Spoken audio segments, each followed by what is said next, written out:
ED ഉദ്യോഗസ്ഥർ ആരും എന്നെ ഡയറക്റ്റ് ഭീഷണിപ്പെടുത്തിയിട്ടില്ല.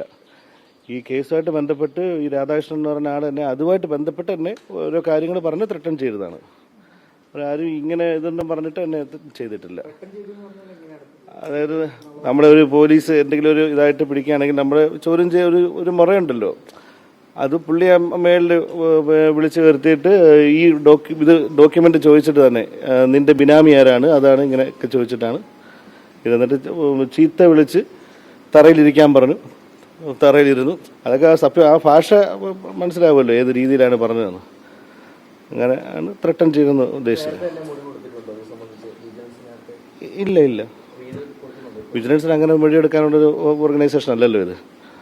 ഇവിടെ ഞാൻ ഇങ്ങനെ ഒരു പ്രശ്നം ഉണ്ടെന്ന് പറഞ്ഞാണ് ഞാൻ ഇവിടെ വരുന്നത്. ഇങ്ങനെ ഒരു കൈക്കൂലി ആവശ്യപ്പെട്ടു, അങ്ങനെയാണ് ഇവിടെ വരുന്നത്. അങ്ങനെ അവരത് നല്ല രീതിയിൽ അത് എടുത്ത് നമ്മൾ എങ്ങനെയാണ് ചെയ്യേണ്ടതെന്ന് വെച്ചാൽ അത് ക്ലാസിക്കായിട്ട് അവർ ചെയ്തിട്ടുണ്ട്.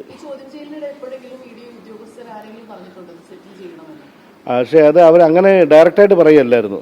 അവരിങ്ങനെ പറഞ്ഞു you have to find a way എന്നിങ്ങനെ പറഞ്ഞിട്ടുണ്ടായിരുന്നു. നിനക്കിത് ഡോക്യുമെന്റ് സബ്മിറ്റ് ചെയ്യാൻ പറ്റിയില്ലെങ്കിൽ നീ വേറൊരു വഴി കണ്ടുപിടിക്കുക. പക്ഷെ അന്നേരം നമുക്കതൊന്നും മനസ്സിലായില്ല.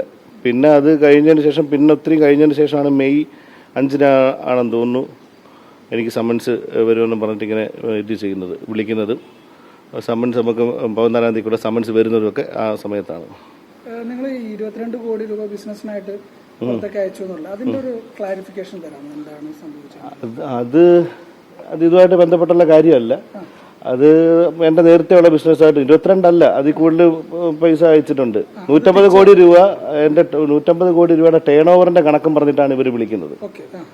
22 കോടി രൂപയുടെ വെളിയിലോട്ട് അയച്ചിട്ടുള്ള എക്സ്പോർട്ടിന് പേയ്മെന്റ് അയച്ചതിന്റെ കണക്ക് അവർക്ക് ഡോക്യുമെന്റ്സ് വേണമെന്ന് പറഞ്ഞിട്ടാണ്.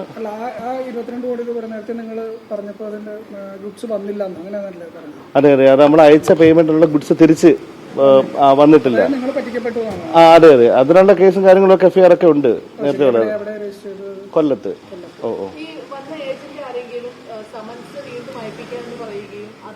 ആ അതെ, വന്നു സമൻസ് വന്നു. അതെ അതെ അതെ അതെ, അക്കൗണ്ടിൽ കൊടുത്തിട്ട് ആക്സിസ് ബാങ്കിന്റെ അക്കൗണ്ടിലോട്ടാണ് പോയത്. അതൊന്നും അറിയില്ല. അത് പിന്നെ അവസാനത്തെ ടോക്കിൽ പറഞ്ഞത് അവസാനം സംസാരിച്ചത് ഗൾഫ് അക്കൗണ്ട് ഉണ്ടെങ്കിൽ കൊടുക്കാൻ പറഞ്ഞു, അവിടെ തരാൻ പറ്റുമെന്ന് ചോദിച്ചു. അതൊന്നും അറിയില്ല.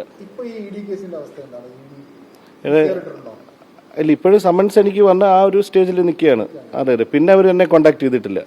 കാര്യം ഇങ്ങനെ ഒരു കാര്യമായിട്ട് നമ്മളിത് കോഷ് ചെയ്യാനായിട്ട് പെറ്റീഷൻ ഇടാനായിട്ട് ഹൈക്കോടതിയിൽ നിൽക്കുന്ന സമയത്താണ് പിന്നെ ഇപ്പം ഇങ്ങനെ ഇത് വരുന്നത്. അതെ അതെ അതെ അതെ. അല്ല, ഇനി ബാക്കി കാര്യങ്ങളൊക്കെ സംസാരിച്ചിട്ട് കൊടുത്തിട്ട് വന്നിട്ട് ഞാൻ പറയാം. എല്ലാം കൊടുത്തിട്ടുണ്ട്. അതെ, വിൽസനാണ് എനിക്ക് അറിയാവുന്ന. ഞാൻ ഡയറക്റ്റ് കോൺടാക്ട് ചെയ്ത് വിൽസനെ മാത്രമേ ഉള്ളൂ ഈ കാര്യമായിട്ട് ബന്ധപ്പെട്ട്. ബാക്കിയുള്ള വന്നതല്ല, ഇതിൽ വന്നിട്ട് ഞാൻ അറിഞ്ഞ ആൾക്കാരാണ്. രഞ്ജിത്ത് അടക്കമുള്ള ആൾക്കാർ. ഇല്ലില്ല, ഞാൻ കണ്ടിട്ടുമില്ല കേട്ടിട്ടുമില്ല. അതെ അതെ. ഇല്ല, ഇതുവരെയും കോണ്ടാക്ട് ചെയ്തിട്ടില്ല. കേസ് അന്വേഷിക്കുന്നത് ഡയറക്ടർ ഈ രാധാകൃഷ്ണൻ അല്ലാന്ന് പറയുന്നു. അതൊന്നും എനിക്കറിയില്ല കേട്ടോ. ഞാൻ അത് കഴിഞ്ഞിട്ടുള്ള ഒരു വാർത്തയും എനിക്കറിയില്ല. രാധാകൃഷ്ണൻ ആണോ അല്ലയോ എന്നൊന്നും എനിക്കറിയില്ല. എന്നെ ഇത് ചെയ്ത ആളുടെ പേരാണ് ഞാൻ പറഞ്ഞത്. അപ്പൊ ഇതാരാ? ഇത് തന്നെ ആള്. അത് ഡെപ്യൂട്ടി ഡയറക്ടർ വിനോദാണ്. ഇതാണ് രാധാകൃഷ്ണൻ. അപ്പൊ ഇതല്ല, മറ്റേ ആളാണ്. അതെനിക്ക് സംശയം ഉണ്ടെന്ന് പറഞ്ഞു. ഇത് തന്നെ. ഈ രീതിയിൽ തന്നെ നിന്നത്. രാധാകൃഷ്ണനാണെന്ന് ഞാൻ ഈ രൂപം സാദൃശ്യമൊക്കെ വെച്ചിട്ട് ഇവിടെ ഞങ്ങൾ സംസാരിച്ചായിരുന്നു. അപ്പൊ ഇവർക്കും ഒരു സംശയം വന്ന്, ഇവിടുത്തെ സാറുമാർക്കും ഒരു സംശയം വന്ന് ഇന്ന ആളാണോ എന്ന് ചോദിച്ചതാണ്. അതെ അതെ, ആണോ എന്ന് ചോദിച്ചാൽ. അപ്പൊ എനിക്കും ആ ഒരു പേരിനൊരു ഡൗട്ട് ഉണ്ടായിരുന്നു. അപ്പൊ അത് ഇത് സാറിന്റെ പേരെന്താ അല്ല ഇപ്പൊ അപ്പൊ വിനോദ് സാറാണ്. ഇപ്പൊ രാധാകൃഷ്ണൻ സാറല്ലേ ഇപ്പൊ ഇതിന്റെ ന്യൂസൊക്കെ ഇങ്ങനെ വന്നിട്ടുണ്ട്. ഇപ്പൊ ഈ കാണിച്ച സാറാണ്, വിനോദ് സാറാണ്. അതെ, ഈ ഫോട്ടോ അപ്പോഴും നിങ്ങൾ ആരെങ്കിലും ഒരാൾ കാണിച്ചായിരുന്നെങ്കിൽ ഞാൻ പറഞ്ഞേനെ. അതെ അതെ അതെ, കേസുമായി ബന്ധപ്പെട്ട്. അല്ലാതെ ഇങ്ങനെയുള്ള കാര്യങ്ങളൊന്നും പറഞ്ഞിട്ടല്ല. അതെ, ഞാൻ പറഞ്ഞായിരുന്നു. അതെ അതെ അതെ അതെ. ഓക്കെ. ഓ.